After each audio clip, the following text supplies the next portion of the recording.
जय हिंद दोस्तों, मैं दिव्या पंड्या साध्या आपका इस लेक्चर में स्वागत करती हूँ। इस लेक्चर में मैं आपको इतिहास के बारे में पढ़ाऊंगी, इतिहास का इंट्रो दूंगी कि मेरा ये जो नया सेशन स्टार्ट कर रही हूँ मैं, चाहे वो एसएससी हो, चाहे वो रेलवे हो आपका, चाहे राज्य लोक सेवा आयोग हो, राज्य लोक सेवा आयोग हो या फिर संघ लोक सेवा आयोग हो, कर्मचारी चयन आयोग हो, रेलवे भर्ती हो या कोई भी परीक्षा हो, चाहे आपका जेल प्रहरी जो अभी एमपीपीएससी का निकला है वो हो, किसी भी प्रकार का अगर आपका कंपटीशन एग्जाम का पेपर है, चाहे बैंक रेलवे किसी का भी, आपको उसके लिए ये बहुत हेल्प करेगा, बहुत मदद करेगा।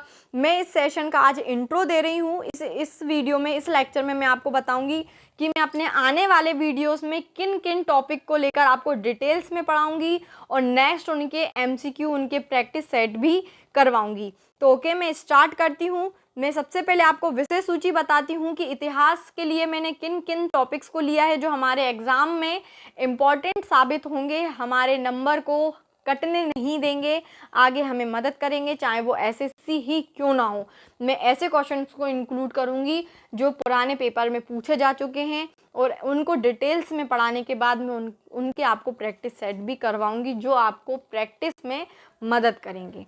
प्राचीन भारत, हम जानते हैं इतिहास 3 भागों में विभक्त है, तो उसमें एक प्राचीन भारत है, हमारा मध्यकालीन भारत है और आधुनिक भारत है।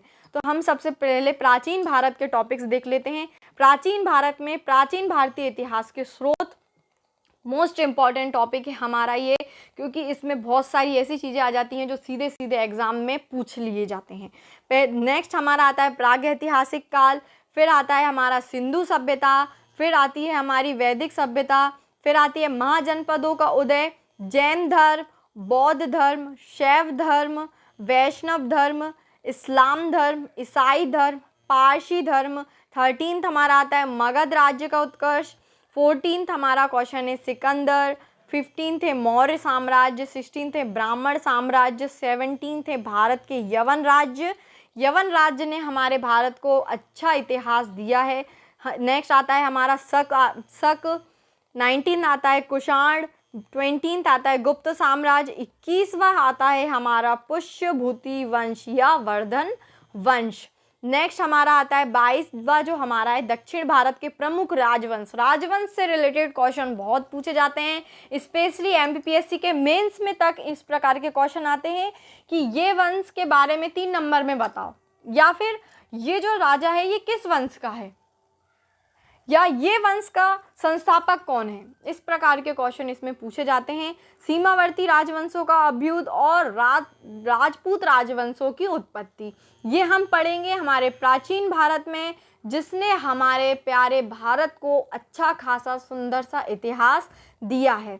नेक्स्ट हमारा आता है मध्यकालीन भारत।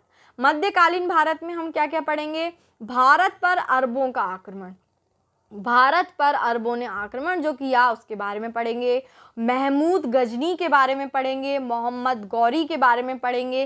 सल्तनत काल, सल्तनत काल एक वो काल है जिसने हमारे इतिहास की शकल बदल दी, जिसने हमारे इतिहास को ऐसी चीज़ें दी जो हमें पढ़ने में और हमारे इतिहास को बदलने में, अंग्रेज़ों के आने से लेके हर चीज़ के बारे में सल्तनत काल में हम देखेंगे कि किस प्रकार हमारे देश को अलग अलग भागों में बांटा गया लोगों ने।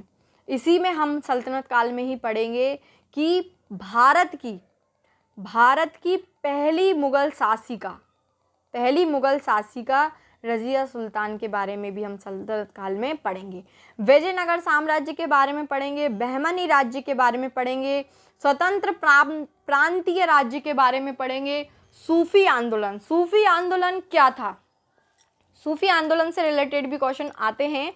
भक्ति आंदोलन भी हमारे लिए इम्पोर्टेंट कहला जाता है, एग्जाम के पॉइंट ऑफ व्यू से तो कहलाता ही है, साथ ही साथ हमारी संस्कृति के लिए भी ये आवश्यक है। मुगल साम्राज्य के बारे में पढ़ेंगे, मुगल शासन व्यवस्था के बारे में पढ़ेंगे, मुगल शासन व्यवस्था कैसी थी। मराठों का उत्कर्ष कैसे हुआ ये पढ़ेंगे। फिर हमारा आता है हमारे देश का, जो हमारे देश की बुरी हालत, जो आधुनिक भारत जिस समय हमारे अंग्रेज़ों ने एंटर किया हमारे देश में, उसके बारे में। उत्तरकालीन मुगल साम्राट के बारे में पढ़ेंगे। भारत में यूरोपीय व्यापारिक कंपनियों का आगमन कैसे हुआ उसके बारे में पढ़ेंगे। बंगाल पर अंग्रेजों का आधिपत्य किस प्रकार हुआ ये पढ़ेंगे। अंग्रेजों के मैसूर से संबंध कैसे थे वो पढ़ेंगे। सिख एवं अंग्रेज ये पढ़ेंगे। कंपनी के अधीन गवर्नर जनरल ये पढ़ेंगे। अंग्रेजी शासन के विरुद्ध महत्वपूर्ण विद्रोह, जो महत्वपूर्ण विद्रोह हुए उस समय, जो लोगों ने खलबली करी कि हम किस प्रकार अपनी आज़ादी को ले लें, किस प्रकार हम अंग्रेजों का गला दबा दें, उस प्रकार के जो विद्रोह होते हैं वो हमें 43rd चैप्टर में देखने को मिलेंगे। 1857 ईस्वी की महान क्रांति, पहली स्वतंत्रता संग्राम हमारे देश का 1857, इट्स वेरी मोस्ट इम्पॉर्टेंट। इस समय हमारे देश के लोगों ने क्या गलतियां करी हम उनके बारे में जानेंगे और वो क्या करते जिससे हमारा देश आज़ाद उस समय हो जाता। नेक्स्ट हमारा आता है भारत का स्वतंत्रता संघर्ष। महत्वपूर्ण तथ्य, भारतीय राष्ट्रीय आंदोलन से संबंधित महत्वपूर्ण संगठन एवं संस्थाएं, भारतीय राष्ट्रीय आंदोलन से संबंधित महत्वपूर्ण आंदोलन एवं घटनाएं, भारत के महान शहीद यानी जिनने अपनी जान से हमारे देश को आज़ाद करवाया उनके बारे में पढ़ेंगे। भारतीय स्वतंत्रता आंदोलन के प्रमुख वचन एवं नारे पढ़ेंगे। स्वतंत्रता आंदोलन से संबंधित प्रकाशित पत्र पत्रिकाएं एवं पुस्तकें पढ़ेंगे। ये हमारे विविध के लिए भी इम्पोर्टेंट हो जाती है फ्रेंड कि पहला पत्रिका कब छपी या किस लैंग्वेज की छपी और पुस्तकें कौन सी, ये सब चीज़ें जो हुए हमारे एग्ज़ाम में आती हैं, चाहे वो किसी भी प्रकार का एग्ज़ाम हो, ऐसे क्वेश्चन 5 तो पूछे ही जाते हैं। उपाधि प्राप्तकर्ता एवं दाता, कांग्रेस अधिवेशन कब और कहाँ हुआ, ब्रिटिश कालीन आयोग समितियाँ, इसके बारे में जानेंगे। भारत का ऐतिहासिक लड़ाइयों के बारे में जानेंगे। भारतीय प्रेस का विकास की प्रमुख राजवंश, संस्थापक और राजधानी के बारे में पढ़ेंगे और सामाजिक सुधार अधिनियम के बारे में पढ़ेंगे। फिर नेक्स्ट हमारा एक इतिहास, हमारा नहीं हम सबका विश्व इतिहास जो आएगा उसमें हम पढ़ेंगे पुनर्जागरण के बारे में। फिर पढ़ेंगे अमेरिका का स्वतंत्रता संग्राम, फ्रांस की राज्य क्रांति, इटली का एकीकरण, जर्मनी का एकीकरण, रूसी क्रांति, औद्योगिक क्रांति, इंग्लैंड में क्रांति, प्रथम विश्व युद्ध और चीनी क्रांति, तुर्की के बारे में पढ़ेंगे, इटली में फासिस्टों का उदय पढ़ेंगे, जर्मनी में नाजीवाद का उदय पढ़ेंगे, जापानी साम्राज्यवाद के बारे में पढ़ेंगे और द्वितीय विश्व युद्ध के बारे में पढ़ेंगे। द्वितीय विश्व युद्ध का रोल हमारे देश की स्वतंत्रता के लिए भी बहुत इम्पोर्टेंट रहा।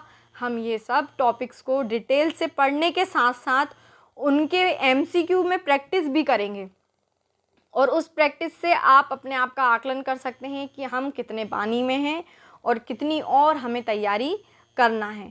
और ये सारे मैं आपको बता चुकी हूँ, जितने भी एग्ज़ाम होते हैं कंपटीशन के उन सब के लिए ये बहुत ही इम्पॉर्टेंट है। आपको ये GK के अंतर्गत भी आप इस चीज़ को रख सकते हैं और इतिहास के अंतर्गत भी आप इसको रख के ध्यान दे सकते हैं। Okay, thanks to watch my video. और अगर मेरे इस सेशन की स्टार्टिंग, ये सेशन अच्छा लगे तो अपने फ्रेंड्स को शेयर ज़रूर करना और चैनल को सब्सक्राइब